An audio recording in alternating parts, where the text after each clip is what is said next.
Good morning. On? Ya, alright. Selamat pagi semuanya.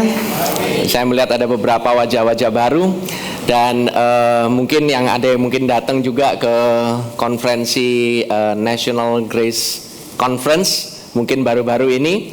Dan saya dengar-dengar karena kita lagi nggak ada di sini gitu, kita lagi berlibur di Bali bersama dengan our mentor, our overseer, penilik gereja kita, Pastor Paulo. Jadi kita nggak bisa menghadiri dan saya sungguh mengucap syukur bahwa pertama kali bahwa National Grace Conference ini bisa diadakan di Indonesia. Saya mengucap syukur untuk para pemimpin-pemimpin gereja yang mau untuk berkumpul bersama-sama dan just following the life of God. The movement, ada kegerakan yaitu kasih karunia yang telah melanda di negeri kita ini, negeri kita tercinta ini. Dan sangat saudara kalau tahu bahwa kita akan mengadakan election, pemilu. So this is really ini adalah sesuatu yang memang sangat strategis sekali. Waktu-waktu ini sangat strategis bahwa tahun-tahun ini adalah tahun di mana anak-anak Tuhan, orang-orang yang percaya bisa duduk di dalam pemerintahan dan benar-benar bisa bersinar, bukan karena usaha mereka tetapi karena Tuhan Yesus yang ada di dalam mereka membuat mereka bersinar dan mereka bisa bersih, dan kita keep praying for them. Our job, pekerjaan kita bukannya ikut-ikutan mengkritik dan mengkomen, okay? Our job, pekerjaan kita di dalam kancah politik yang sekarang ini pesta demokrasi kalau orang bilang ya, is to pray for our leaders, pray for our pemimpin baik yang mungkin sudah percaya maupun yang belum percaya, saudara-saudara. Why? Karena pemimpin itu yang mengangkat yaitu Tuhan sendiri. Dia yang menempatkan, saudara-saudara.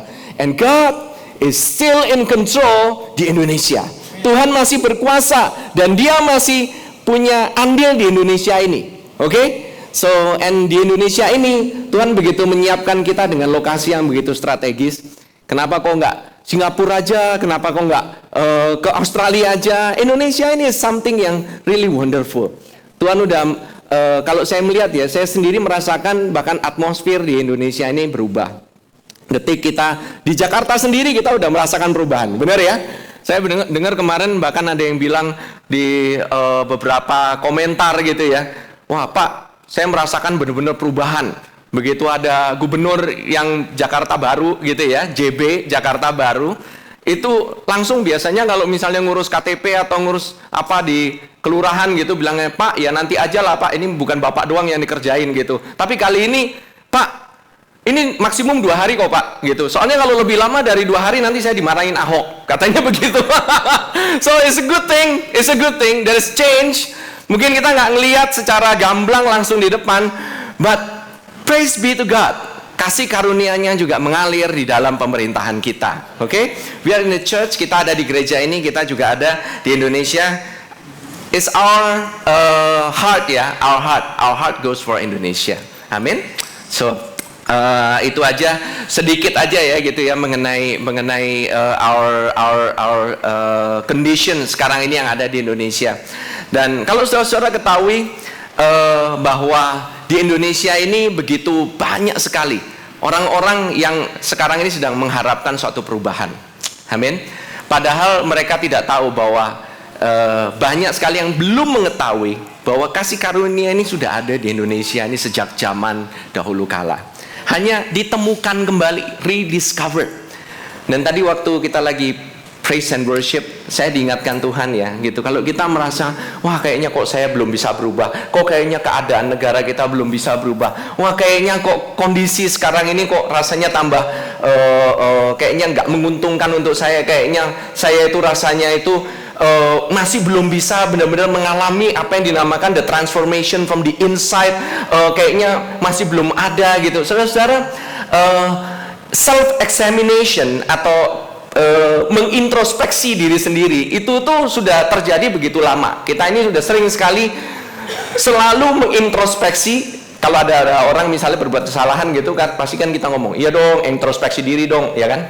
Itu udah kebiasaan gitu ya. Nah, kita ini udah terkondisi untuk berkata, ayo dong introspeksi diri. Saudara, semakin saudara introspeksi diri saudara akan semakin menemukan banyak kesalahan.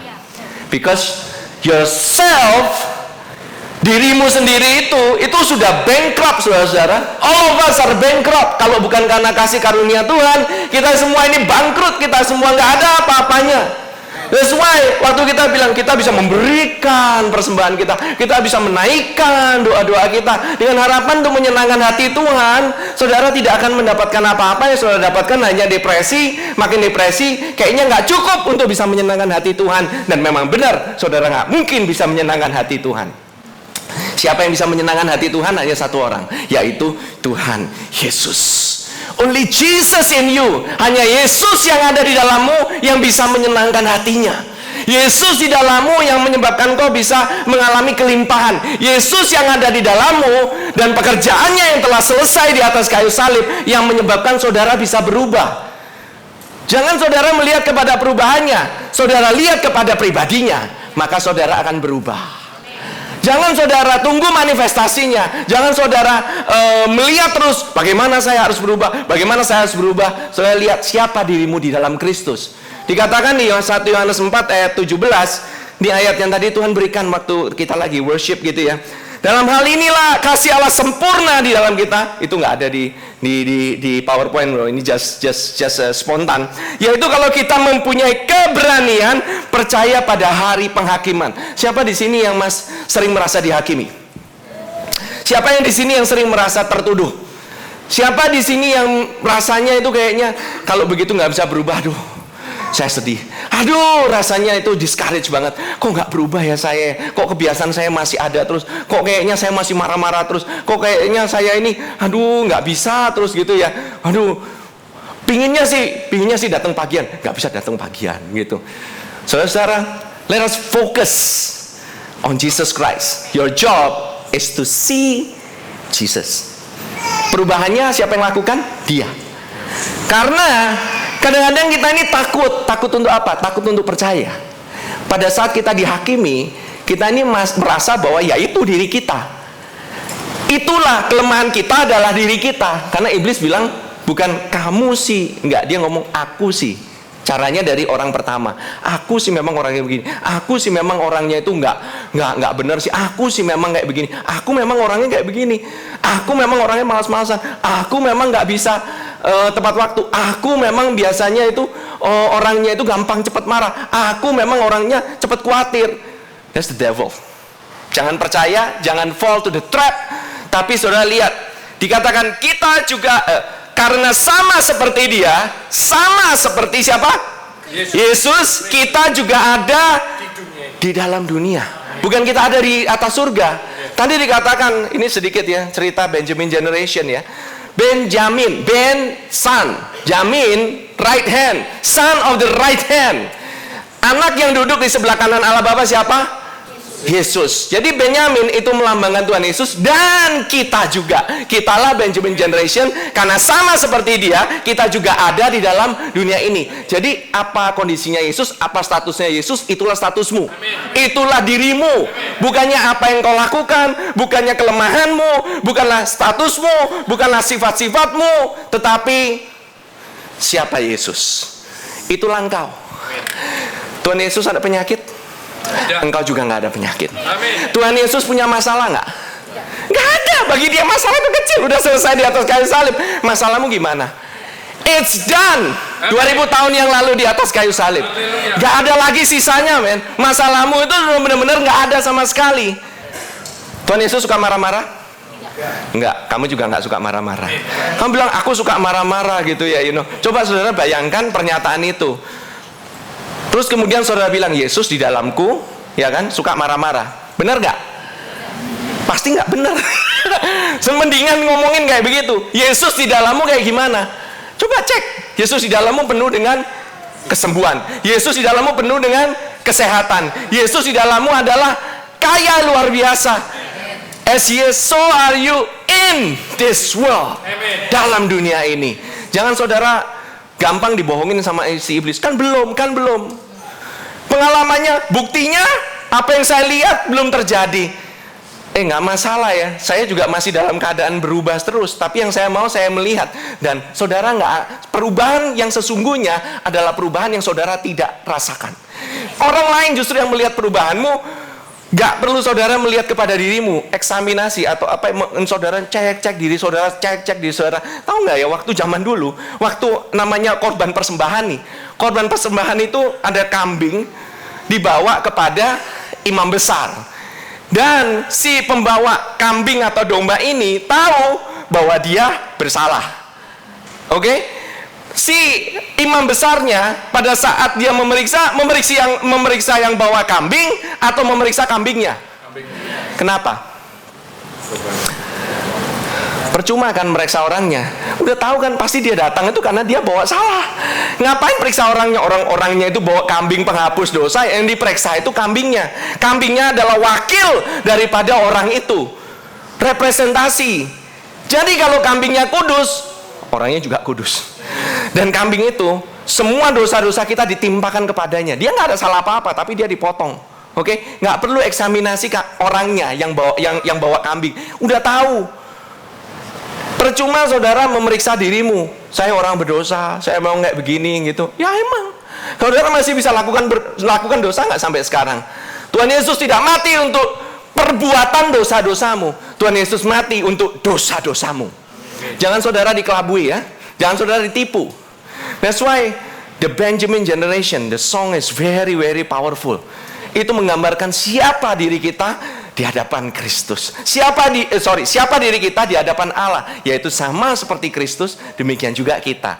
Pada saat kita membawa persembahan kita, pada saat kita worship Him. Kata worship awalnya itu yaitu pada saat Abraham mempersembahkan anaknya satu-satunya, yaitu Ishak. Sorry, saya kecepatan. Pada waktu itu Allah bilang dia minta anaknya Abraham yang tunggal, dikatakan yang tunggal. Saudara tahu nggak Abraham punya berapa anak waktu itu? Lebih dari satu, karena ada Ismail. Ismail udah lahir duluan. Bagaimana Tuhan bisa melihat anakmu, persembahkan anakmu satu-satunya yang kau kasihi? Di mata Tuhan, anak karena perbuatan daging atau karena self effort nggak dihitung. Jadi perbuatan self effort, perbuatan yang engkau lakukan karena dirimu sendiri, itu nggak ada hitungannya. Bagi Tuhan itu nggak kelihatan semuanya. Bagi Tuhan, kurensinya, mata uangnya, iman. Percuma saudara berusaha melakukan ini dengan harapan untuk menyenangkan hati Tuhan, karena perbuatanmu, your self effort itu di hadapan Dia itu nggak kelihatan. Sorry man, sorry to break your bubble. Sorry untuk I'm probably being the party crasher. I'm sorry ya, mengecewakan dirimu. Selama ini saya puasa nggak ada guna. Saudara mikir lagi, nothing to strive anymore. You just rest on His finished work. Doa-doa saya nggak ada artinya. 2 jam, 3 jam itu untuk apa doa-doamu? Doa-doamu untuk menyenangkan hatinya? No, dia sudah disenangkan. Dia disenangkan bukan karena doa-doamu, dia disenangkan karena doa-doa daripada Tuhan Yesus. I'm sorry man, I'm sorry. But that is the gospel. Itulah good news, itulah kabar baik. Kalau enggak saudara, kalau bisa tergantung dari doa-doamu, berarti kalau engkau kurang lama doanya dibanding dengan orang lain, kamu akan sangat-sangat mengalami beban yang sangat amat. Kalau kamu masih berdoa 1 jam, kamu masih kurang kan? Nggak bisa menyenangkan Tuhan kan? Nggak mungkin, karena ada orang yang berdoa 2 jam, dia lebih disenangkan sama Tuhan. Nah udah 2 jam, nanti ada yang bilang berdoa 3 jam. Saudara puasa, kita puasa aja sehari aja empot-empotan. Coba kalau mending puasa sehari, puasa 1 kali makan aja, itu rasanya udah puyeng mana-mana, udah apaan ini gitu, puasa segala macam gitu. Disuruh puasa sama dokter loh. Coba saudara bayangkan ya, kan dokter kan kadang mau ngecek aja gitu, suruh puasa ya kamu ya, nggak boleh makan, nggak boleh minum sampai besok pagi doang gitu. Kita udah, aduh rasanya udah setengah mati. Ini boro-boro 1 hari puasa, ada yang 2 hari, 3 hari, 4 hari, ada yang 40 hari, udah 40 hari ada yang ditambah lagi 3 hari nggak makan nggak minum. Mau adu siapa? Mau adu lebih cepat. I'm sorry man, your good deeds, perbuatan baikmu itu seperti kain kotor. Percuma, di hadapan Dia itu percuma. Kita udah nggak ada apa-apanya. Only by His grace we are safe. Only by His grace. Amin. So saudara, mari kita datang kepada Tuhan tidak dengan pretense, tidak dengan pakai topeng, tidak pakai topeng perbuatan baik kita, tidak pakai topeng kekuatan kita. Justru pakailah kelemahanmu pada saat datang ke Tuhan, karena Dia pada saat kamu datang dengan kelemahanmu, maka disitulah kasih karunia kuat dan menyebabkan kau menjadi kuat. Haleluya. Amin. So, saya tadi diingatkan ya, saudara pada saat melihat Tuhan Yesus, pada saat saudara lihat dirimu ya, kamu sedang sakit apa? What are you sick of? Saudara lagi sakit apa sih saat ini? Saudara lagi sakit bukan hanya sekedar waktu kita makan roti ya. Roti itu bukan hanya melambangkan makanan saudara, tapi roti itu juga melambangkan kesembuhan. Padahal saudara makan kesembuhan, not just physical healing loh. Bukan hanya kesembuhan secara fisik, tetapi juga kesembuhan di dalam rohmu, kesembuhan di dalam jiwamu. Kadang-kadang jiwa kita ini suka sakit. Jangan liatin saya kayak begitu. Saya memang kadang-kadang bisa sakit jiwa, gitu ya. Well, kadang-kadang kita tahu nggak ya, orang sakit jiwa itu kadang-kadang nggak bisa dibedakan dengan orang normal. Kelihatannya oke-oke aja, tapi jiwanya itu sedang sakit. Waktu engkau lagi nggak bisa releasing, waktu engkau sedang menyimpan kemarahan, waktu engkau sedang menyimpan sakit hati, waktu engkau sedang iri, waktu engkau sedang takut, waktu engkau sedang khawatir, we are sick. Our soul itu sick. Why? Karena sickness, yang namanya sakit, itu ada hubungannya dengan dosa selalu. Selama kita ada di dunia ini, kesakitan itu selalu ada hubungannya dengan dosa Adam, bukan dosa-dosamu. Ingat, dosa-dosamu sudah dibayar oleh Tuhan Yesus di atas kayu salib. Tetapi tubuh kita ini masih pakai tubuh yang fana. Kita belum dilepaskan dari tubuh jasmani kita ini. Kalau kamu sudah dilepaskan, artinya kamu udah bersama-sama dengan Dia. Saya tahu ada beberapa yang kepingin banget gitu, rapture cepat-cepat. We love to. Kalau bisa saya lepas. Bahkan Rasul Paulus pun juga berkata, kalau bisa saya cepat-cepat sama Dia. Tapi saya nggak ada gunanya bagi kita, bagi kamu, kalau saya cepat-cepat ke sana, karena saya nggak bisa memberitakan Injil. Saya nggak bisa memberitakan Injil kasih karunia. Rasul Paulus begitu kepinginnya untuk bisa memberkati banyak orang, karena apa yang Tuhan sudah lakukan bagi dirinya overflow keluar. Dan dia begitu ingin mengasihi orang lain, bukan karena dia kuat mengasihinya, tapi karena dia sudah dibayar dengan harga yang mahal. Dia itu dulu penyiksa gereja, jadi dia menjadi pencinta gereja mati-matian. Amin. Dia merasakan kasih karunia-Nya, dia breathing in, dia menghirup yang namanya kasih karunia, karena dia merasa bahwa dia adalah pendosa paling besar, dia penjahat paling besar. That's why waktu kita melihat orang lain gitu ya, kita melihat keadaan orang lain bagaimana, waktu kita melihat jiwa kita pun sakit. Saudara diingatkan, Tuhan Yesus itu sakit jiwa nggak? No, jangan percaya perkataan iblis. Oh, kamu ini begini, kamu ini begini. Percaya bahwa engkau sama dengan Dia di dunia ini. Amen. Waktu engkau datang kepada Tuhan Yesus, engkau sama. Amen. When you worship Him, engkau menyembah, memberikan persembahanmu kepadanya, you are just presenting Jesus. Engkau hanya mengangkat Tuhan Yesus. Engkau hanya memberikan Tuhan Yesus karena engkau nggak punya apa-apa. Only Jesus in you. Itu yang engkau pada saat engkau persembahkan. Oh, Bapa sangat disenangkan. Yesus adalah the perfect offering. He is the perfect worship. Dia selama-lamanya akan diterima oleh Bapa. Demikian juga engkau selama-lamanya diterima oleh Bapa. Engkau tidak pernah ditolak di hadapannya. Sama sekali. None. Sama sekali. Gak ada alasan bagi Tuhan untuk bisa menolak engkau sekarang. Justru kalau Dia menolak engkau, Dia itu telah melanggar sumpah dan janjinya sendiri.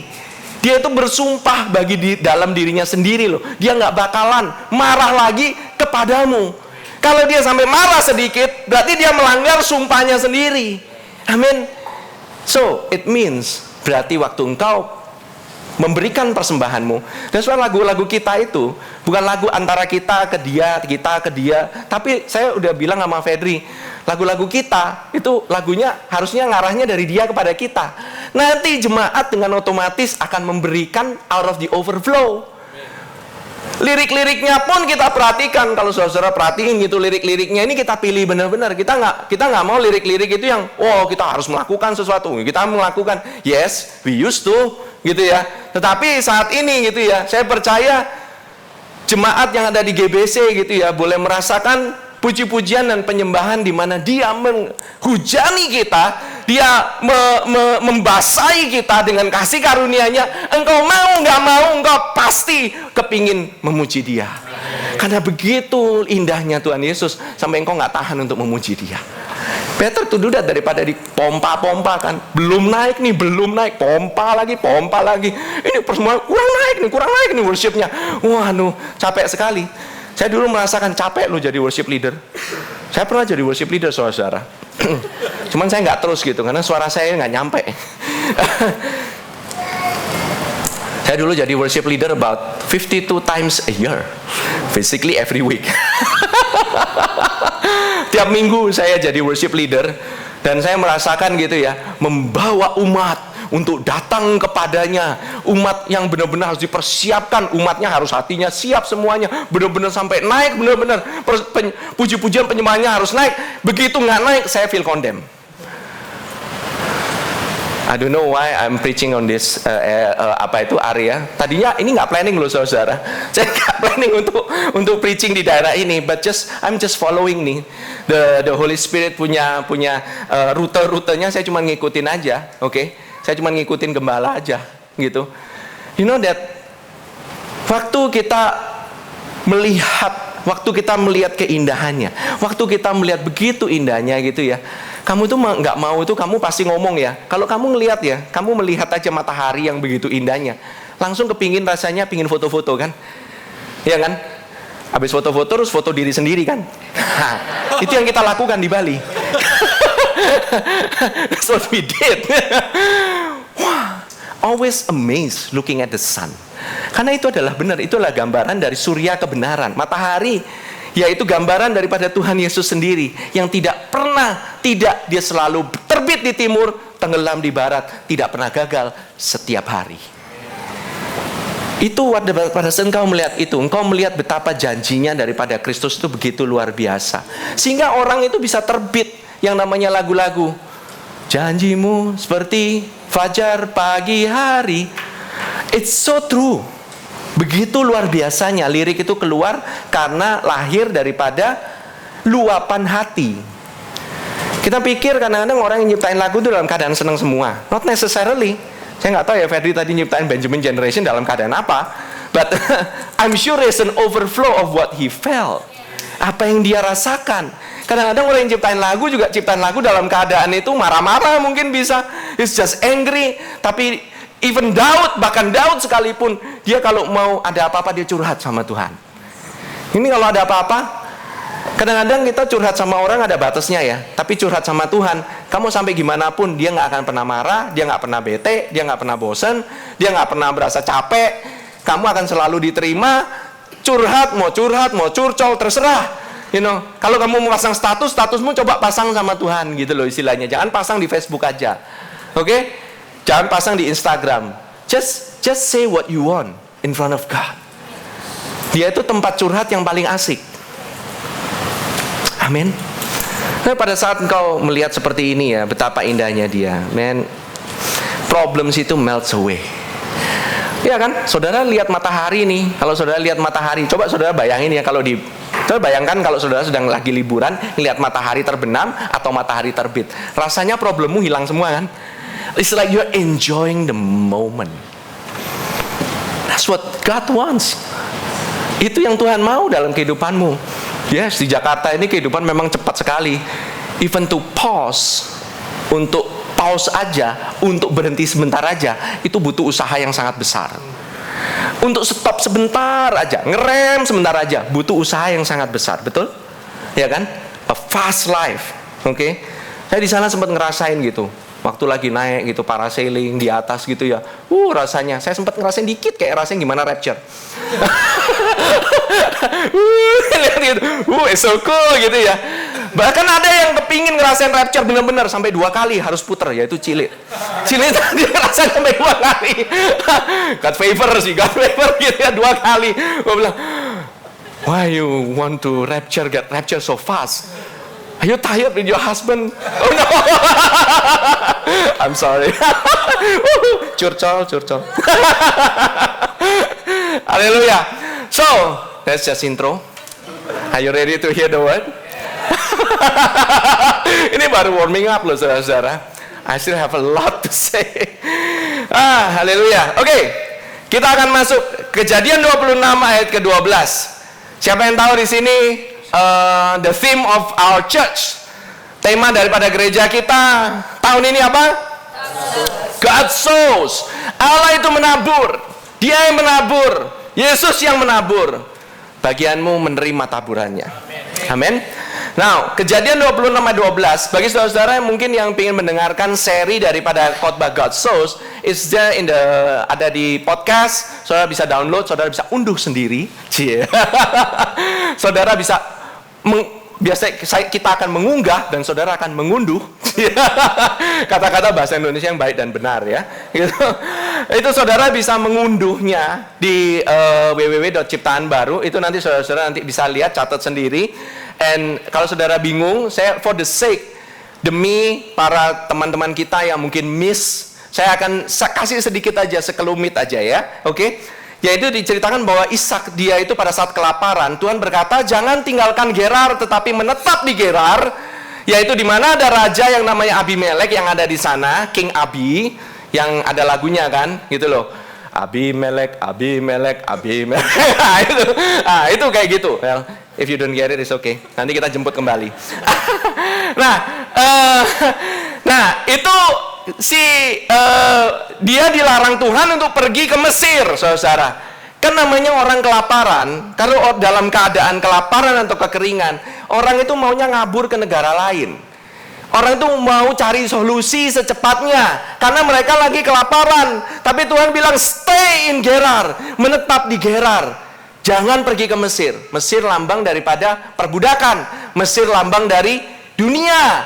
Jangan ikuti metode dunia. Meskipun engkau lagi kekeringan, berharap kepada Tuhan. Dimanapun kau berada, Tuhan memberkati orangnya, bukan tempatnya. Tuhan memberkati orangnya yang ada di sana. Jadi pada saat orangnya ada di sana, meskipun kekeringan, dia tetap bisa menuai. Something yang kita nggak pernah tahu gitu ya. Kita ini selalu bereaksi. Begitu ada ini kita langsung lari kemana? Cari solusi paling cepat, cari solusi paling gampang. Bahkan kalau bisa pakai kekuatanmu untuk bisa mengalami breakthrough. Push, pray until something happen. I'm sorry. Push ini udah digunakan oleh banyak orang. Tapi kalau saya bilang pray because something has happened 2000 years ago. Amin. Tuhan sudah selesaikan semuanya 2000 tahun yang lalu. Apa yang engkau perlu lakukan? Hanya percaya. Amen. Percaya akan pekerjaannya yang telah selesai di atas kayu salib. Mau breakthrough what? Tuhan Yesus sudah breakthrough 2000 tahun yang lalu. Amin. Nah, pada saat itu dikatakan, saya percepat aja, yaitu Ishak itu dia melakukan kesalahan. Dia ngomong kesalahan ini apa? Oh, pastor, itu kutuk keturunan. Oke. Bapaknya suka nipu, bilang istrinya adiknya, sama juga. Nggak anak, nggak bapak, sama juga. Abraham bikin kesalahan berapa kali? 2 kali. Saya pikir Abraham bisa belajar. Ternyata ini orang kalau bahasa Jakartanya auban. Namanya keras kepala, tetap aja dia melakukan kesalahan yang sama, terus anaknya juga melakukan kesalahan yang sama. Kelihatan bahwa waktu itu Ishak sedang berkasih-kasihan dengan bermesraan dengan adiknya sendiri. Bagaimana mungkin gitu loh? Orang udah pasti curiga kan, gitu loh. Orang itu pasti curiga, nggak mungkin lah. Saya cuma mikir gitu, Ishak, lu tuh pinteran dikit, kalau mau bermesra-mesraan jangan di depan umum. Ya kan? Bener kan? Dia kan bilang dia kelihatan bermesra-mesraan, berarti dia itu di depan umum. Nggak tahan mungkin. I don't know. Ya memang istrinya sendiri. Nggak bisa dipungkiri. Akhirnya Ishak, justru yang harus disalahin siapa? Ishak kan? ya kan? Tapi ternyata siapa tahu nggak yang ngaku salah dulu? Si Abimelek. Karena apa tahu nggak? Ini Abimelek loh, raja dunia. Dia lebih belajar. Dia belajar sama bapaknya. By the way, Abimelek itu seperti title ya. Abimelek itu bukannya nama, tapi seperti Firaun gitu. Ada Firaun siapa gitu, titel gitu, oke? Nah, ini Abimelek ini titelnya. Jadi kemungkinan waktu yang Abraham ketemu dengan Abimelek, waktu itu anaknya namanya juga Abimelek, tapi mungkin Abimelek siapa? Abimelek junior gitu misalnya, gitu ya.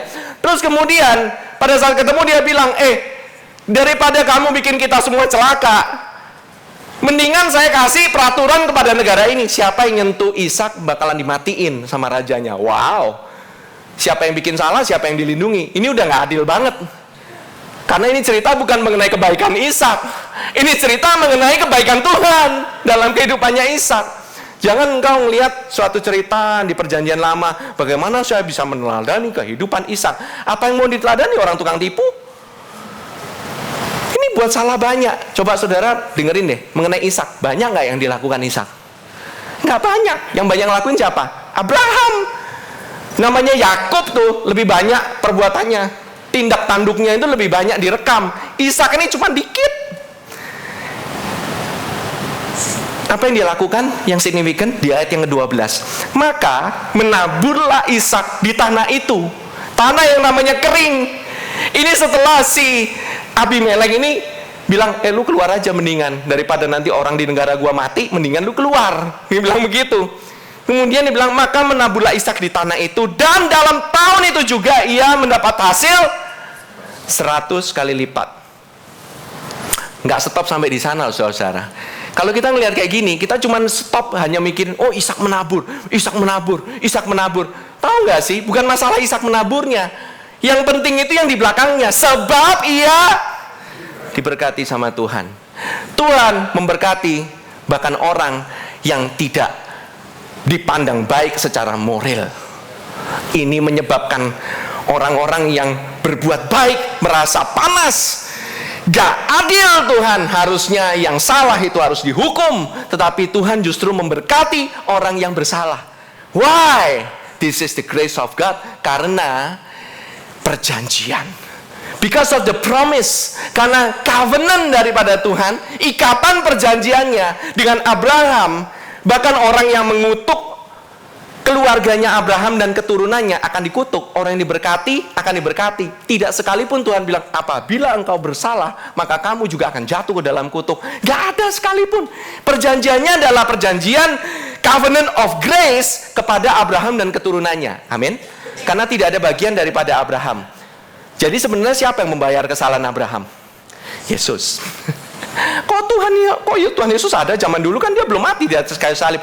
Gambaran the picture of Jesus itu udah dari zamannya Kejadian, Pak. Kejadian, Bu.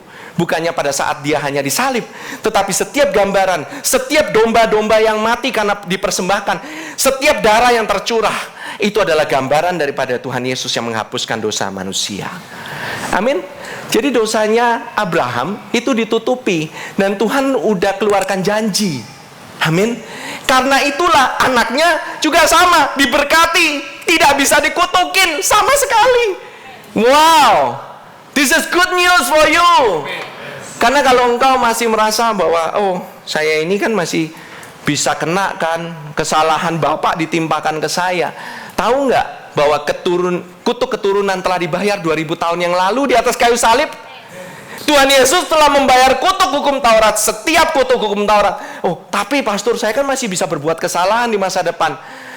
Mas, brur, mbak, semua kesalahan dan dosamu itu masa depan, kecuali engkau hidup 2000 tahun yang lalu.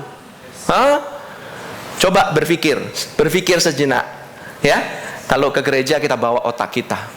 Jangan kita tinggalin di rumah. Let us think clearly. Grace itu sangat logical.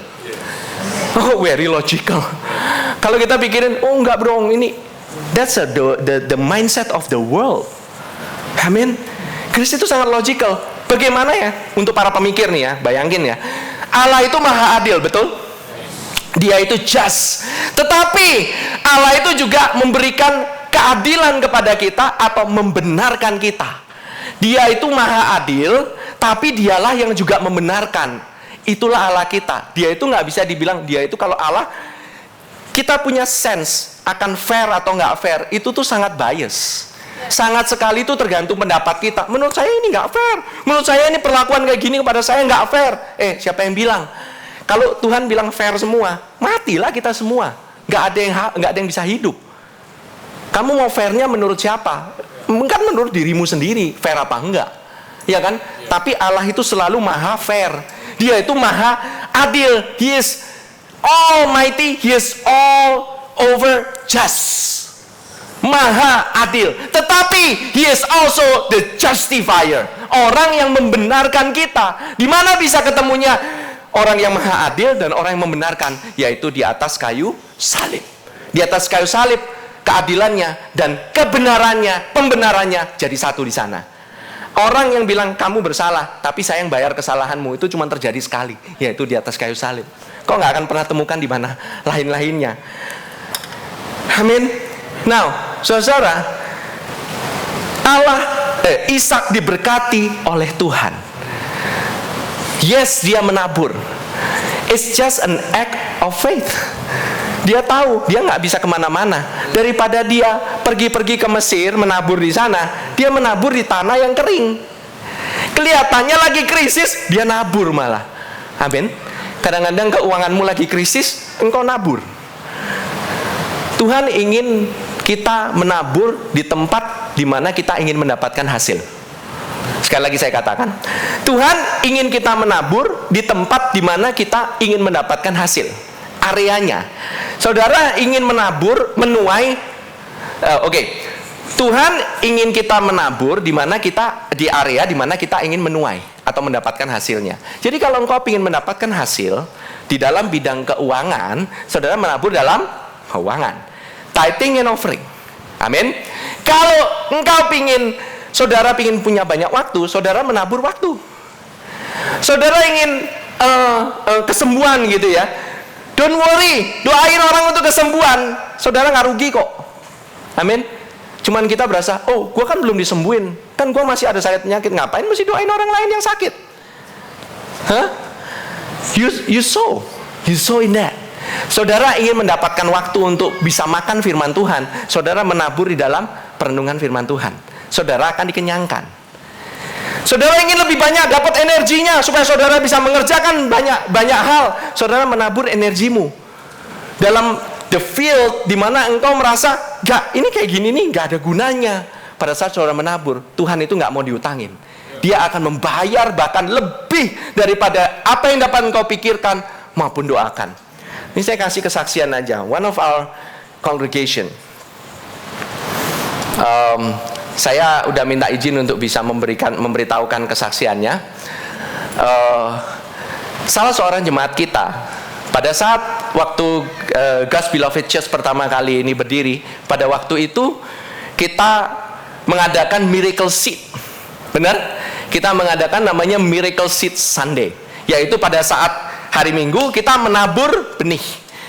Pada saat itu jemaat ini sedang membangun bisnisnya baru, dan dia waktu itu mungkin merasakan sebelumnya kayaknya bener apa enggak ya.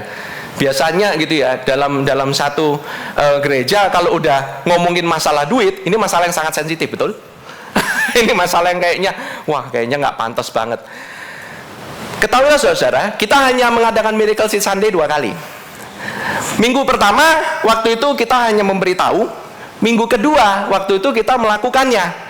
That's it, kita nggak mau melakukan lagi, karena kita tahu, kita percaya Allah kita sanggup memenuhi kebutuhan kita menurut kekayaan kasih kemuliaannya, menurut kekayaan dalam kemuliaannya. Saudara-saudara, yang bikin gereja ini bukan Pastor Yudi, yang bikin gereja ini Tuhan Yesus. Dia yang menanam dalam gereja ini. So if God planned this church, God pays for His church. Amin. So waktu itu saudara-saudara, salah seorang jemaat kita ini dia bilang, ya udah, saya ingin menguji Tuhan. Lepaskan itu benih, Benih itu harus dilepas ya, nggak boleh taruh di kantong. Percuma, benih yang ditaruh kantong nggak akan bisa numbuh pohon. Ngeri banget kalau di dalam kantong kita atau numbuh sendiri gitu. Ngeri banget gitu. Saya nggak bisa kebayang gitu ya. Tapi benih itu harus turun ke tanah dan mati ke tanah yang subur. Oke? Dan saya percaya di dalam GBC ini adalah tanah yang subur karena Tuhan Yesus ada di sini. Bukan karena kebaikan orang-orangnya. Saudara lihat orang-orangnya gitu ya, mungkin saudara bisa bingung, ini orang-orang yang masih muda-muda begini, orang yang masih istilahnya baru-baru begini. No, it's the Jesus inside the church. Nah, waktu ditaburkan, saudara tahu nggak? Nggak berapa lama Ishak menabur di tanah, kelihatannya dalam keadaan krisis. Dia menuai 100 kali lipat. Kita ini adalah anak-anak Abraham di dalam iman. Berkatnya lebih dahsyat bahkan dari berkatnya Ishak. Dia menuai 1000 kali lipat. Exactly di tahun yang sama. Itu bukti. Berikan kemuliaan bagi Tuhan dong. Yay. This is all for Jesus ya. Bukan karena orang ini. Waktu saya ngomong, dia bilang, ini bukan saya banget sih, nggak mungkin kalau saya ini, pasti Tuhan. Itu pernyataan yang saya ingin dengar.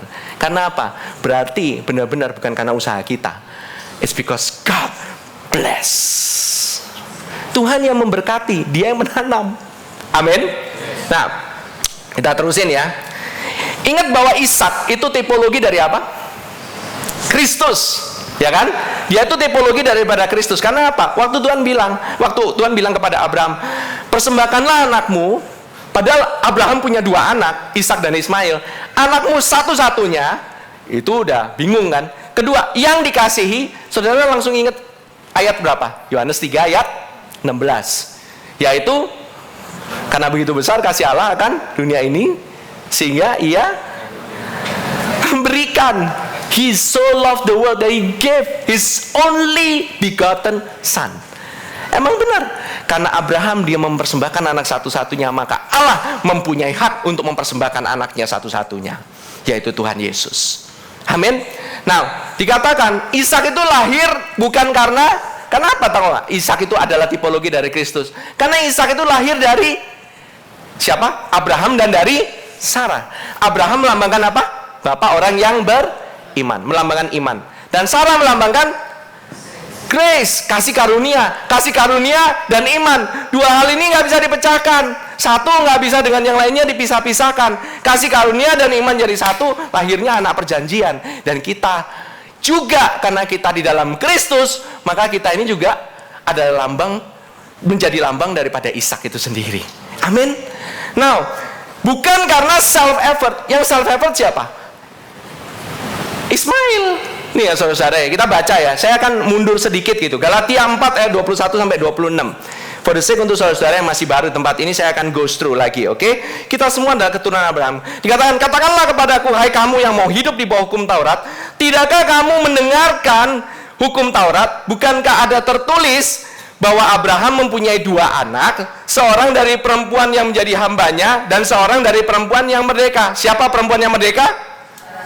Sarah. Siapa perempuan yang menjadi hamba?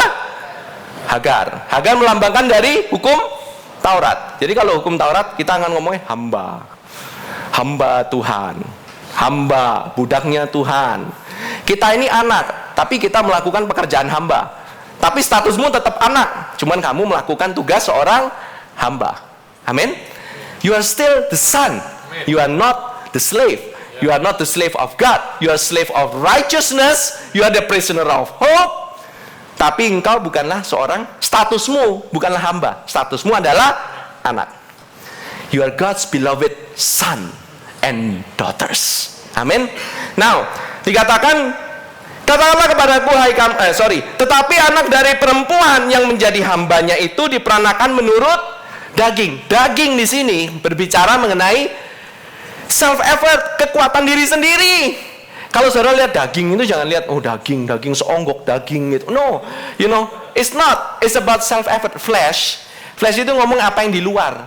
Performance, perform karena dirinya harus perform. Oke? Now, dan anak dari perempuan yang merdeka yaitu Sarah. Oh, itu karena apa?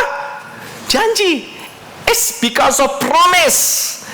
Makanya saudara-saudara, promise itu, anak perjanjian itu nggak bisa dipisahkan dari iman. Saudara kalau ngelihat pahlawan-pahlawan iman semuanya, sebenarnya bukan mengenai pahlawannya.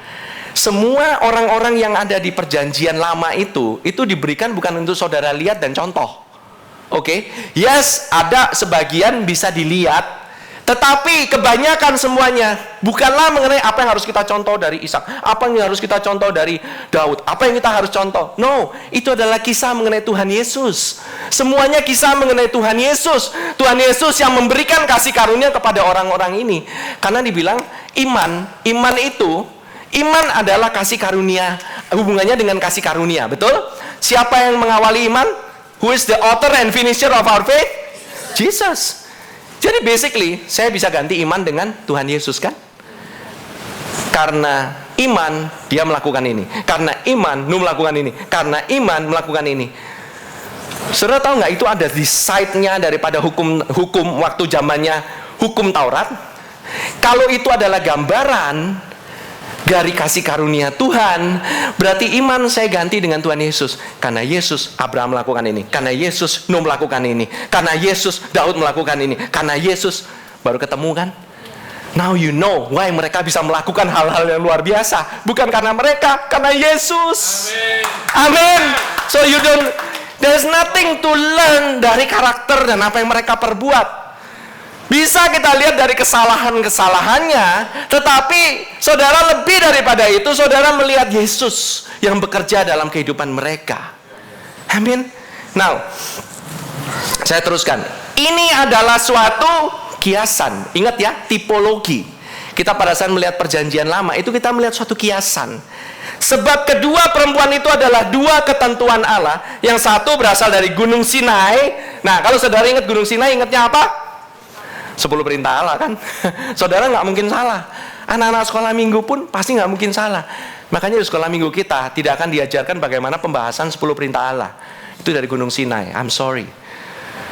Mereka tahu akan seluruh Alkitab, isi Alkitab, tapi mereka tidak akan berusaha mendalami apa yang bisa kita ambil kebaikan-kebaikan, membentuk karakter kita dari 10 perintah Allah.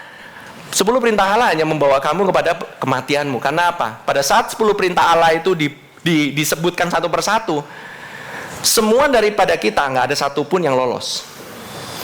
Percuma kita mengupas dari 10 perintah Allah. Amin. 10 perintah Allah itu hanya untuk Tuhan Yesus yang lakukan. Dia yang lakukan dengan sempurna. Makanya dia adalah persembahan yang sempurna.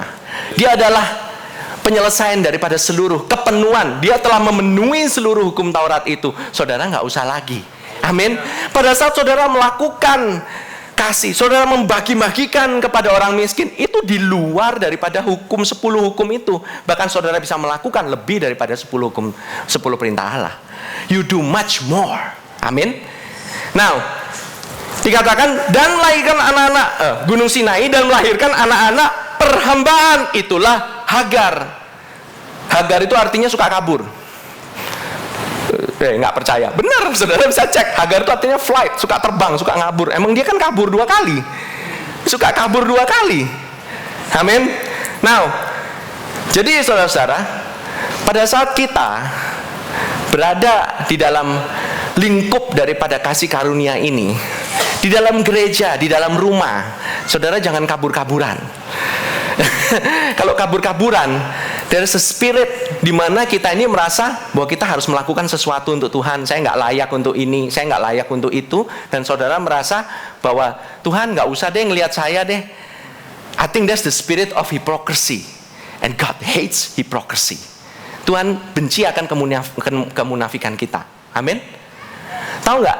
Tuhan tuh mau kita datang kepada Dia dengan apa adanya.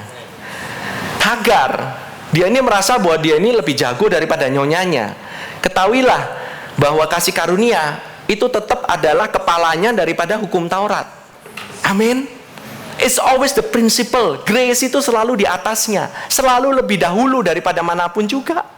Amin. Kalau saudara lihat banyak kejadian di perjanjian lama, kok ini orang melakukan ini. Saudara akan lihat kenapa kok bangsa Israel waktu itu dikasih 10 perintah Allah. Saudara kalau tahu itu di Ulangan berapa? 20 ya, kalau nggak salah ya. Saudara tahu nggak Ulangan 19 berbicara mengenai apa? Kamu harus membangun altar, persembahan ini, persembahan itu, persembahan ini, persembahan itu. Kasih karunia sudah disediakan lebih dahulu sebelum ini namanya hukum Taurat ada. Hah? Berarti kasih karunianya ada duluan. Percuma orang Israel bisa melakukan 10 perintah Allah karena dia tahu nggak ada yang bisa. Makanya langsung dikasih solusinya. Persembahan bakaran, persembahan the offering.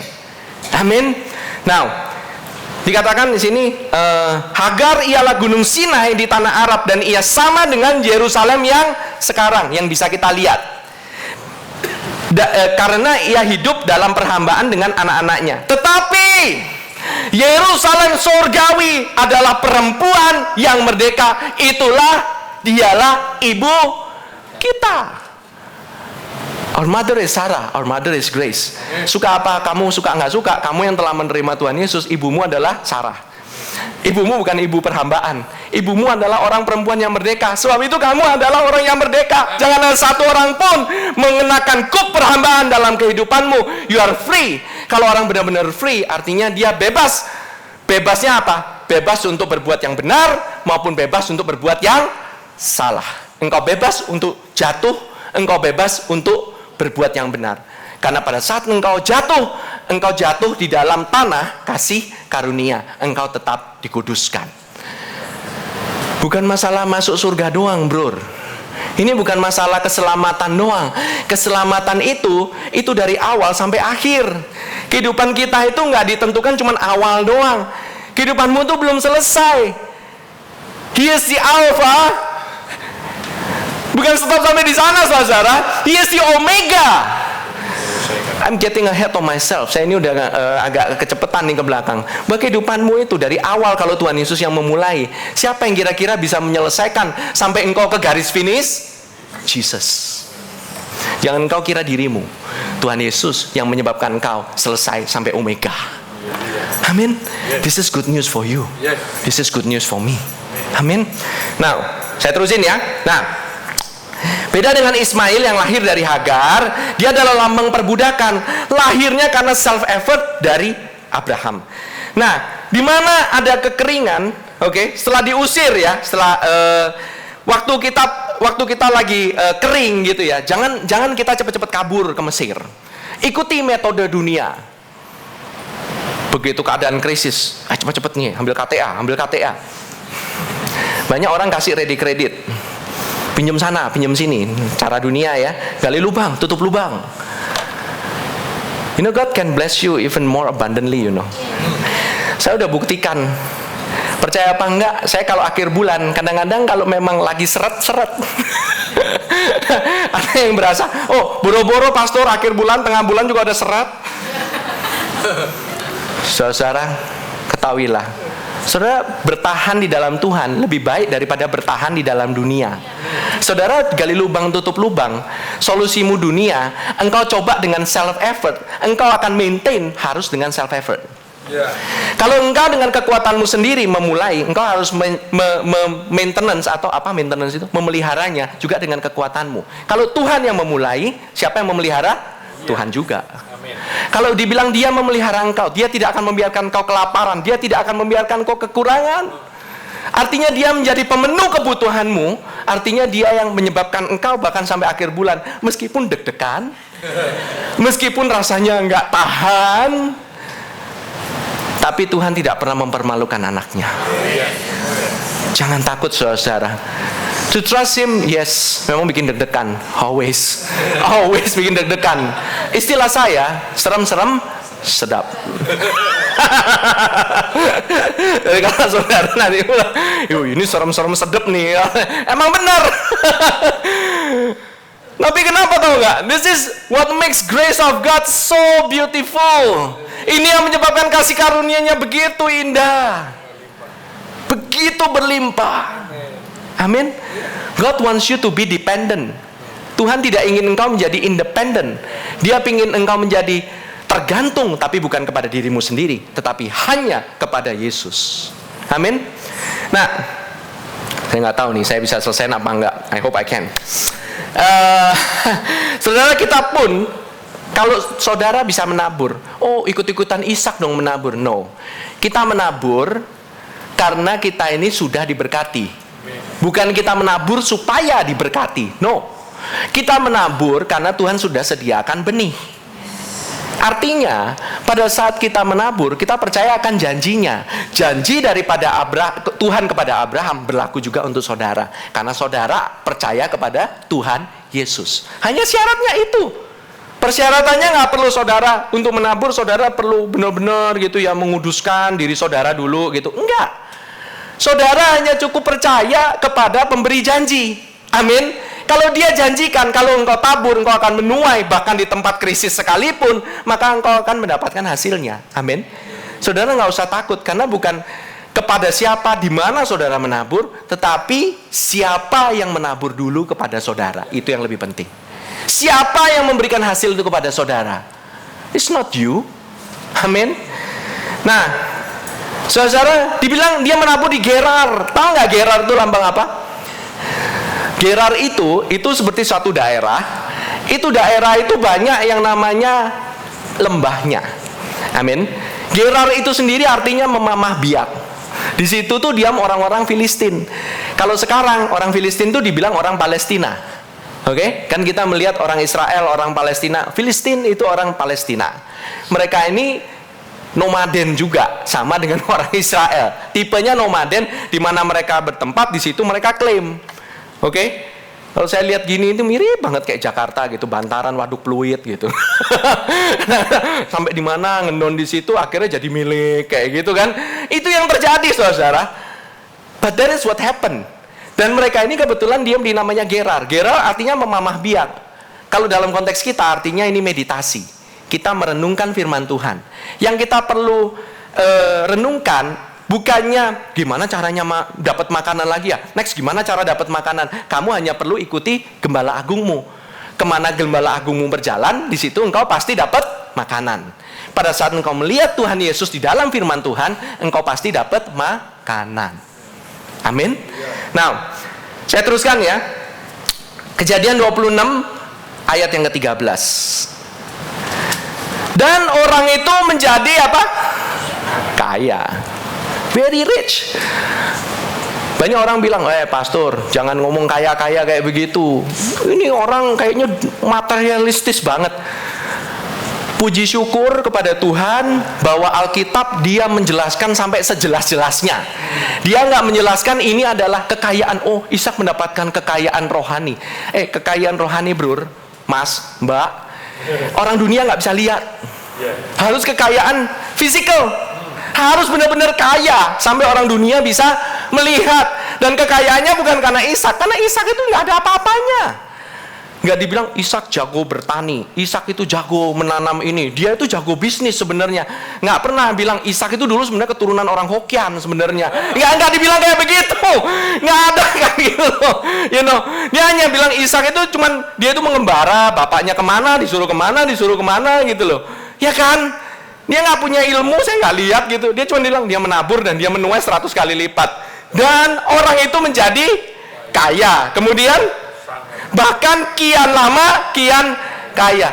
Ini aneh ini. Nggak stop sampai di situ loh. Sehingga ia menjadi sangat kaya. Saudara, Ishak mendapatkan karena janji. Demikianlah engkau menjadi kaya. Engkau semua bahkan kian lama kian kaya, sehingga engkau menjadi sangat kaya. Yang terima katakan amin. Yang nggak mau bilang amin untuk saya aja. Setuju? Ngomong 3 kali ya. 100 kali lipat, 30% menjadi kaya, 60% kian lama kian kaya, 100 kali lipat sangat kaya. Ada hubungannya dengan Tuhan Yesus ya. Waktu Tuhan Yesus ngomong 30 kali, 60 kali, 100 kali. Nah, saudara, kalau saudara belum lihat manifestasinya, masih 30%, apa yang saudara lakukan? Keep sowing. Tetap menabur. Saudara nggak bisa lihat manifestasinya, keep sowing. Saudara nggak usah khawatir akan hasilnya, karena hasil yang ngasih Tuhan kok.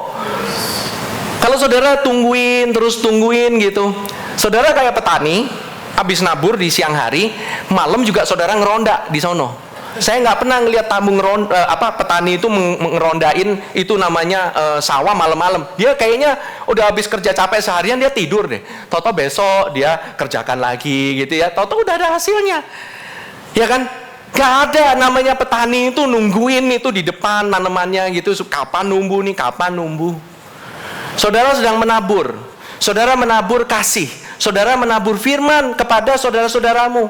Kemudian, ayo dong, lu dengerin, gimana sih lu? Gue pengen lihat perubahan nih. Kok nggak berubah sih, gimana sih gitu? Lu nggak ini, makin digituin makin nggak numbuh. Kita ini memang suka jadi savior memang. Seneng gitu. Wah, dia bertumbuh karena saya kasih nih, woi. Dia numbuh karena habis dengerin, woi. Udah dikasihin MP3 nih, kapan? Saya lu yang ngasih. Oh. Itu semua nggak ada hubungannya dengan kamu. I'm sorry ya, to break your bubble. Itu semua pertumbuhan karena Tuhan. Nggak usah diribetin banget, oke? Jadi orang Kristen itu, penginjilan itu nggak pernah ribet. Oke, penginjilan adalah hasilnya karena kamu sudah mendapatkan kabar baik terlebih dahulu. Kalau kamu nggak pernah dengerin kabar baik dan kamu nggak kelimpahan, mau ngasih tahu orang juga males. Kamu dapat kabar baik nih, ya siang ini, ya Roni sebagai ketua hangout gitu ya, dia mau bayarin kita semua nobar. Son of God, I'm sorry, just kidding bro. You will know the story, but just kidding nanti dari Evi. Anyway, ini just perumpamaan aja. Kabar baik nggak? Wow, baik. Kenceng banget dari sana. Ini pasti iCare-nya Roni. Pasti ini hangout-nya ini, North Hangout ini. Ya kan? Wah, saudara kalau udah dengar kayak begitu, next time ya, saya mau ajakin nih, jangan-jangan nanti dibayarin lagi nih, ada mau dibayarin lagi. Kabar baik itu, saudara nggak usah disuruh. Saudara begitu dapat kabar baik, rasanya kepingin ngasih tahu orang lain. Demikian juga kabar buruk. Sekali kamu ngomong, nular ke orang lain. It's the same. Entah kamu mau bertumbuh karena kabar buruk, atau kamu mau bertumbuh karena kabar baik. Itu your choice. Pilihanmu ada di sana. Kamu mau jadi penyebar kabar buruk? Bisa, gampang. Lewat BBM, lewat Facebook. Kasih aja terus kabar buruk. Yes, orang akan berubah karena kabar buruk. Tapi orang akan mengalami perubahan yang jauh lebih baik karena kabar baik. Because the gospel is the power unto salvation. Amin.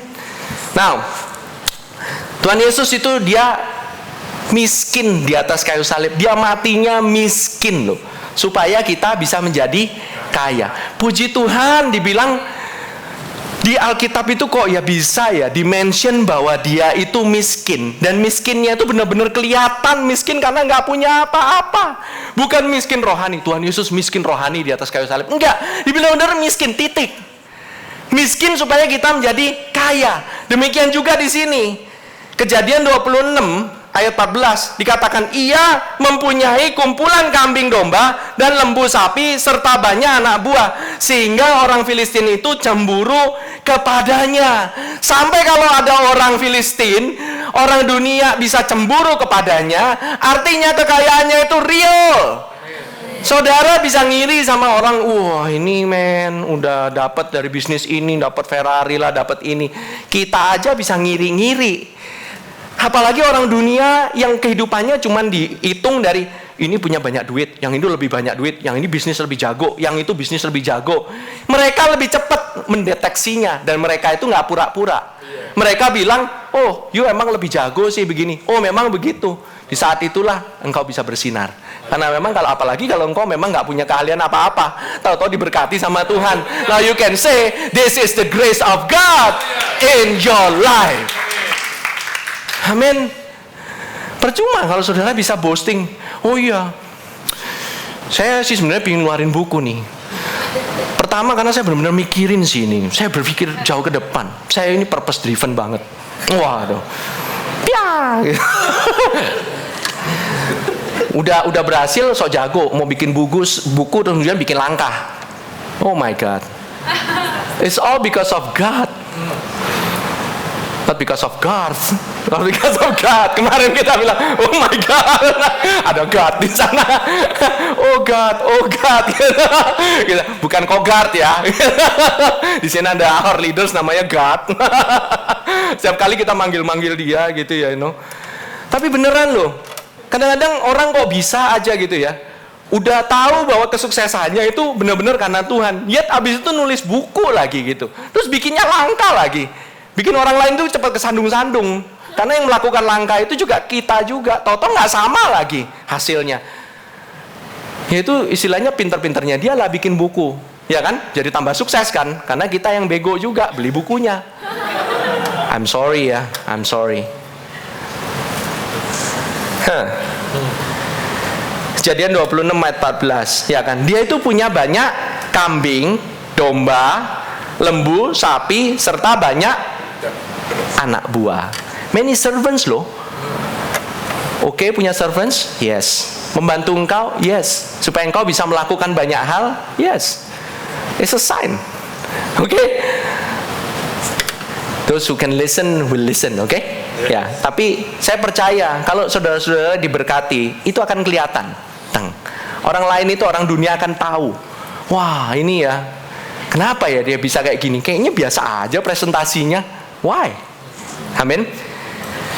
Nah, orang dunia sih boleh bilang apa aja tentang kita lah. Oh iya, dia nih karena bisnisnya, karena gedenya, karena beginilah. Orang Kristen yang lain bahkan bisa ngiri sama saudara.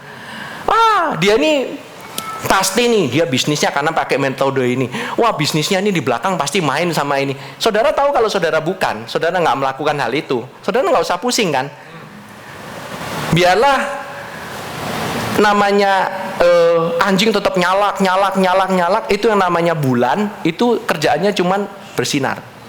You're like just like a moon, mau gong gitu ya, saudara akan tetap bersinar. Why? Karena saudara hanya mencerminkan namanya bulan, mencerminkan dari matahari. Saudara cuma tinggal ngarahin dirimu kepada Tuhan Yesus, tahu-tahu bersinar sendiri. Your job is just to shine. Looking at the sun. Melihat matahari itu loh. Every day. Sometimes kadang ya kita mau kerja gitu ya. Saya kadang-kadang suka berasa guilty. Hari itu saya kayaknya nggak melakukan apa-apa ya. Saya nggak melakukan apa-apa. Tahu-tahu Tuhan kasih, tahu-tahu schedule tadinya jadi meeting, nggak jadi meeting. Tadinya ada kerjaan, tahu-tahu nggak jadi ada kerjaan. Maybe it's time for you. Tuhan kasih jeda. Tapi kadang-kadang kita enggak. Kita cari kegiatan, men. Saking senengnya kita cari kegiatan. Apalagi nih yang bisa saya lakukan? Apalagi yang bisa saya lakukan nih, We are human. We are so human. Kita ini, kamu ini human being, not human doing, kan? You're not just doing doang. Kenalilah kalau Tuhan udah kasih jeda kepada itu. Mungkin kamu memang perlu istirahat. Atau mungkin kamu perlu selah. Selah itu supaya kamu itu bisa mendengar apa yang Tuhan mau ngomong. Jeda sebentar, kalau kamu dengar dari Tuhan, kamu tahu-tahu bisa mendapatkan hasil jauh melebihi daripada orang lain punya. Amin. Pekerjaanmu dalam seminggu kelihatannya cuma 10%, tapi hasilmu 90%. Oke? I'm sorry ya, di sini ada yang namanya Pareto Principle. Pareto Principle itu juga bergerak. Saya lihat itu prinsipnya juga. 20% daripada orang ini yang melakukan 80% dari kerjaan.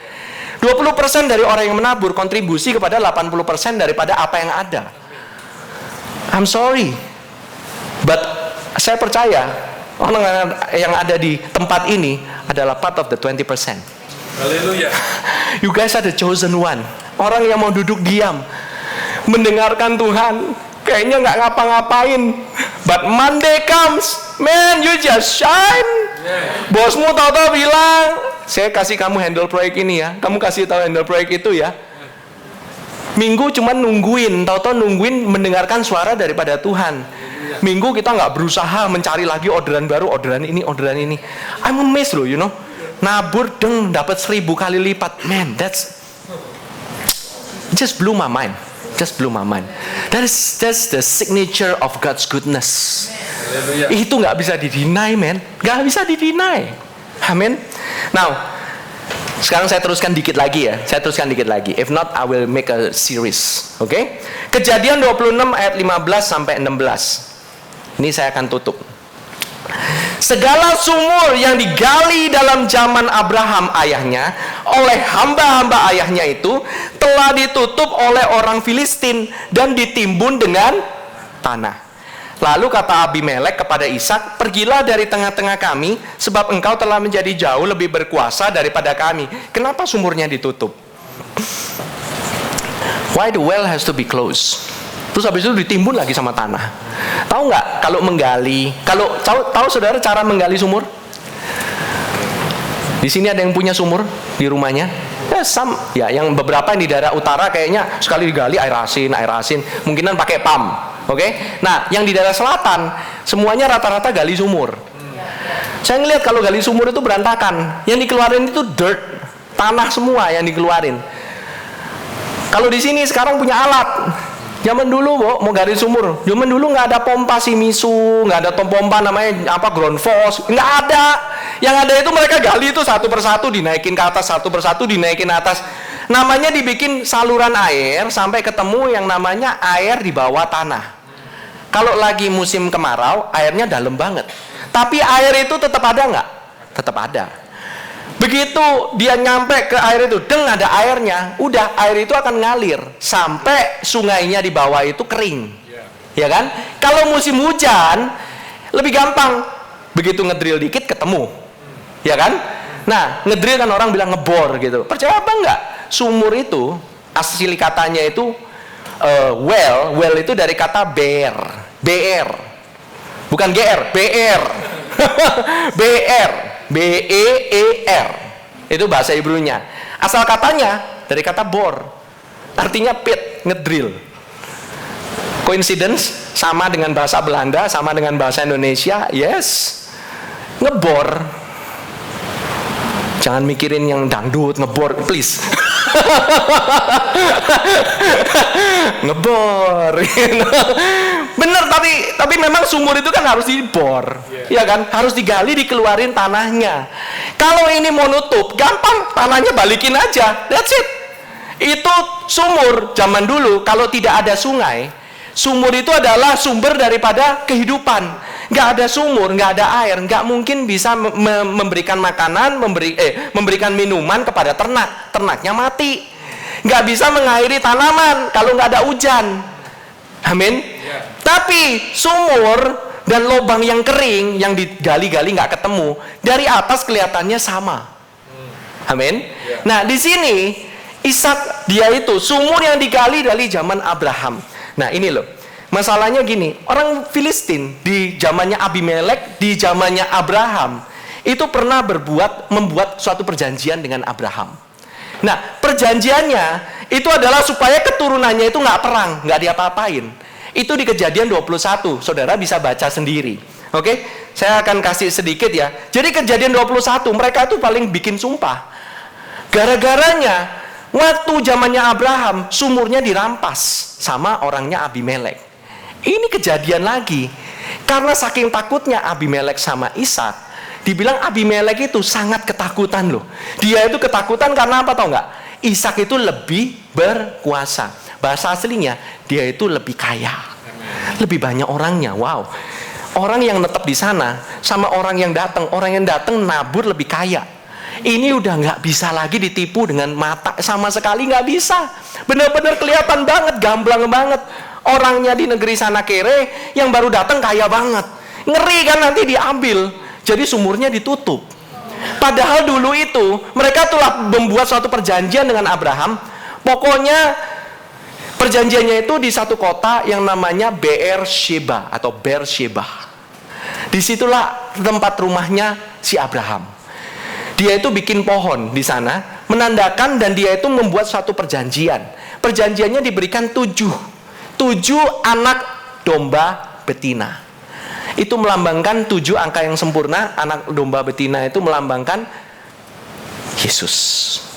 Jadi perjanjiannya Beersheba artinya perjanjian, tempat sumur di mana si Abraham membuat perjanjiannya itu dengan 7 kali sumpah. Swear by 7 oath.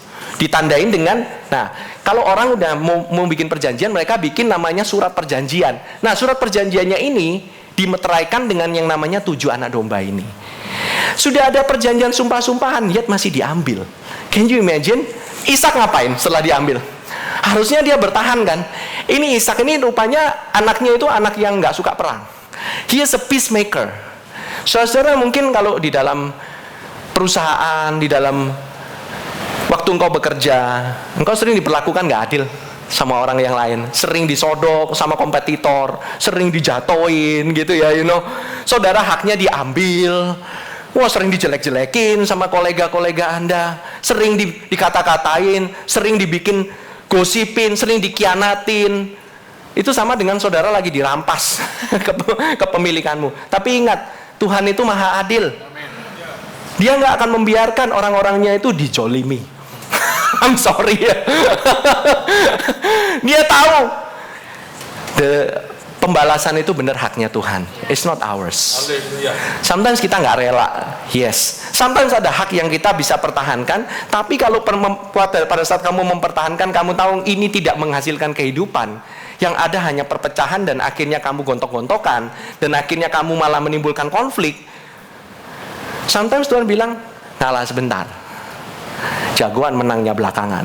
Yeah, okay. Saudara tahu jagoannya bukan kamu, Tuhan Yesus. Nah ini ingat tangan ya.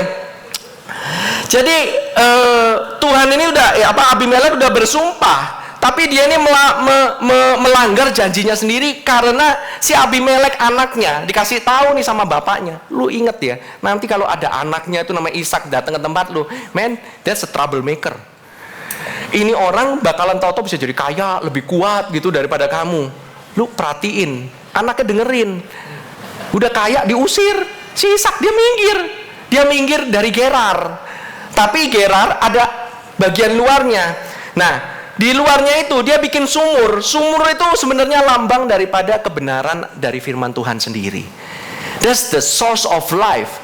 Bukan masalah sumurnya, tapi apa yang ada di dalam sumurnya. Di dalam sumur bisa ada air, bisa nggak ada air. Kalau ada air, artinya kebenaran firman Tuhan. Itu airnya itu yang menyegarkan kita. Siapakah air hidup itu? Yesus sendiri. Sumur melambangkan daripada Yesus sendiri. Nah, lobang yang nggak ada air itu artinya cuma adanya kotoran. Kadang-kadang kita mencari sumur untuk yang menyegarkan kita, ketemunya itu lobang yang nggak ada airnya sama sekali, dan itu atau airnya sedikit. Pada saat airnya sedikit, kamu mungkin disegarkan sebentar, tapi habis itu kering lagi. Kadang-kadang dalam kehidupan kita ini suka mencari sumur-sumur yang bisa menyegarkan kita. Kita cari hiburan lah, kita cari mungkin kesibukan lah, kita kerja lebih keras lah, mungkin itu sumurmu.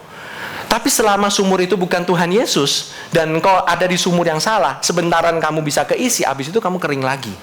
Kamu tidak akan pernah recover from your thirst. Karena yang kamu inginkan sebenarnya hal yang memuaskan dahagamu. Kamu tidak bisa dipuaskan oleh apapun juga. Dari luar kelihatannya sama. Sumur sama a well and a pit itu sama. Satu BR, satu bor. Bor itu pit. Gitu loh, atau cistern kalau dibilang itu ya. Tapi kalau kamu nimba dari air hidup itu, oke, dan itu airnya memang air yang hidup yang nggak pernah habis-habis, maka suatu saat ini akan menjadi mata air. Nah, mata air ini begitu kamu kelimpahan menyegarkan orang lain, bukan hanya dirimu. Tugasmu ngapain? Tugasmu hanya minum dari air ini. One thing, habis makan, orang itu perlu minum. Makanya dia bawa ke padang yang berumput hijau dan kepada air yang tenang. There is food and there is drink. You must have food. Engkau mesti punya makanan, bread, roti yang memulihkan kekuatanmu, memulihkan fisikmu, memulihkan membuat engkau kuat, dan engkau perlu minum untuk menyegarkan dahagamu yang tidak bisa diisi oleh apapun juga. That Jesus itu selalu akan memuaskan kamu meskipun kamu lagi gini ya, orang itu bisa tahan gak makan itu selama beberapa hari. Bahkan bisa sampai berhari-hari. Tapi kalau minum 3 hari maksimum, kamu udah akan dehidrasi, kekeringan, ekstrim, dan kamu will do anything just to get water. Kamu nggak bisa hidup sehari itu tanpa air. Can you imagine? Coba think about it. You need food and you need drink. Kalau kamu minum, kamu perlu minum dari air yang sumber yang tepat. Jadi pada saat kamu minum, apa yang kamu perlukan? Kamu hanya perlu willingness. Dulu saya sering bilang, wah, di sini saya teruskan dikit lagi ya, bahwa sebenarnya Ishak itu disuruh menggali sumur yang sudah ditimbun sama sama orang-orang Filistin. Menggali kembali, setiap sumurnya digali lagi. Orang udah ditutupin harus digali kembali kan. That's a hard work. Tapi ingat, tugas kita, kalau zaman dulu, kamu harus menggali lagi kebenaran firman Tuhan. Kamu harus menggali. No, kebenaran firman Tuhan ada di mana-mana loh saudara. Siapa yang menggali sumur? Yesus. Yesus, dia temuin namanya perempuan Samaria di pinggir sumur, itu karena dia sendiri adalah sumurnya. He is the well of Jacob. Dia adalah sumur yang tidak pernah habis. Sebab itu perempuan itu hanya cukup menoleh kepada Tuhan Yesus, the seventh man, untuk mendapatkan. Yang diperlukan oleh perempuan ini apa? Kemauannya untuk disegarkan sama Tuhan Yesus. Dia cuma perlu minum, gak perlu nimba. Kita suka nimba untuk orang lain, kitanya sendiri kehausan. Percuma kamu coba kasih karunia di mana-mana, kalau kamu sendiri kamu mati kehausan. It's no use. Makanya saya suka khotbah di tempat ini gitu loh istilahnya. Karena makin saya khotbah di tempat sini, saya tahu saya makin disegarkan. Kadang-kadang lihat muka saudara gitu, saya aja jadi seger. I love you all. I love you Paul. Halo Niko. Udah lama nggak lihat Niko sama Angel. Aduh, ini luar biasa sekali ya. It's truly, an honor. Saya ini di sini juga lagi minum sama-sama. Oke? Kita ini minumnya bareng-bareng. Dan tempat yang namanya ada air kehidupan, di mana ada Tuhan Yesus, itu kan dibikin istilahnya ada pagernya. Di sanalah domba-domba berkumpul, merupakan lambang daripada gereja Tuhan. Gereja Tuhan, gitu ya. Itu di sumur itu, di sekitar sumur itu ada kehidupan. Makanya setiap orang bikin sumur, maka akan dibikinlah rumah di sana. Setelah rumah, ada beberapa rumah nimba dari sumur yang sama. Setelah beberapa rumah jadi beberapa kampung. Setelah beberapa kampung jadi kemudian dibentengin jadi kota.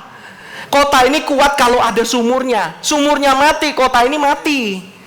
So, when Jesus, sumur yang ada di dalam air itu bukan lubang doang ya, tapi airnya nggak pernah habis. Di dalam gereja yang selalu ada Yesusnya, kotanya juga akan kuat. Amen. Kota yang ada di gereja yang ada Yesusnya, keluarganya akan kuat. Haleluya. Saya percaya hal itu. Saya percaya di GBC ini adalah gereja di mana ini ada sumurnya. Amen. Kalau mau nyari pasangan hidup, ngumpulin di sumur. Ingat Ribka ditemukan di pinggir sumur lagi ngasih minum onta. Bagi para singles, listen. All the singles, listen. You wanna find a good pasangan hidup yang baik. Ngomong sama Roni. Tempatnya Roni banyak banget, berlimpah itu singlenya. Wah, luar biasa. And they're filled with Jesus, man.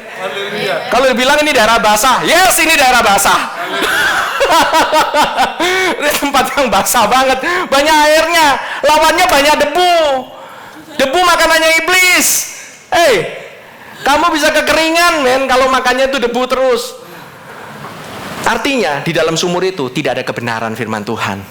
Yang ada hanya Yesus, tapi Yesusnya campur banyak metode sampai kering, minta air. I believe di GBC ini ada Tuhan Yesus dan pekerjaannya yang telah selesai diberitakan setiap hari Minggu, setiap hari kita beritakan mengenai Tuhan Yesus. Yang saya perlukan hanya saudara, saya nunjukin saudara kepada Tuhan Yesus kok. Saya ini cuma penunjuk arah. I'm just a pointer. Okay. I'm not Jesus. I'm pointer lah. I just point lah. Mingpai mah? Sorry, ngerti?